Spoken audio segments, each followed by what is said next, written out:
if you have to give a message to the anesthesiologists that are going to visit the website, how do you convince them to go to your lectures? I would say I shouldn't have to convince people very much, because the topics are, I think, very hot topics.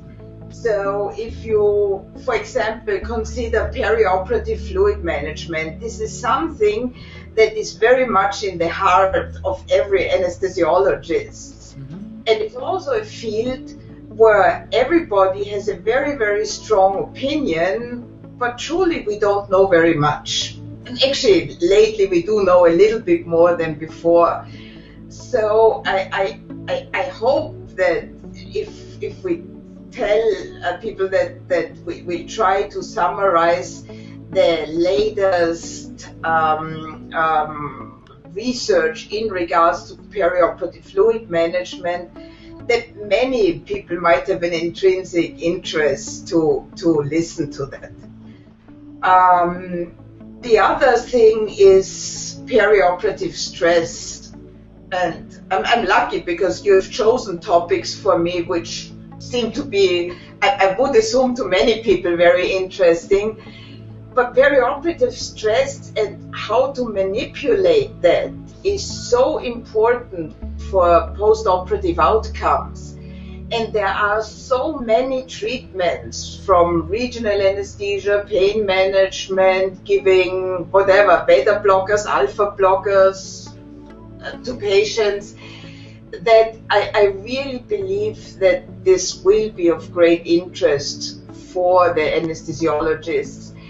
And South America is actually, in many of the treatments in regards to perioperative stress, ahead of the rest of the world.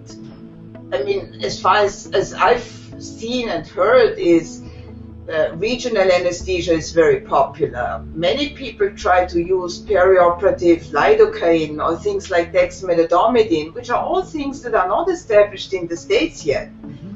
So that's why I also say that anesthesiologists in Argentina, at least the ones I know, are very, very open and forward-thinking in regards to these treatments of periop stress. Yes.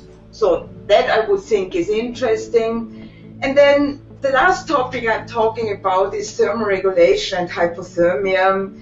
And that's something that's very, very dear to my heart. And I just think that keeping patients normothermic during anesthesia and surgery should be standard of care everywhere in the world. Yes. It's not yet.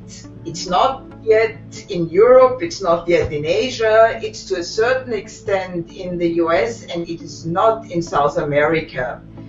And so I do hope it's a very, to keep patients warm is a very simple intervention. Just blow some warm air over them. So I do hope that by telling people why hypothermia develops and how it's associated with bad consequences, we can convince anesthesiologists to actually look at patient core temperature in the future.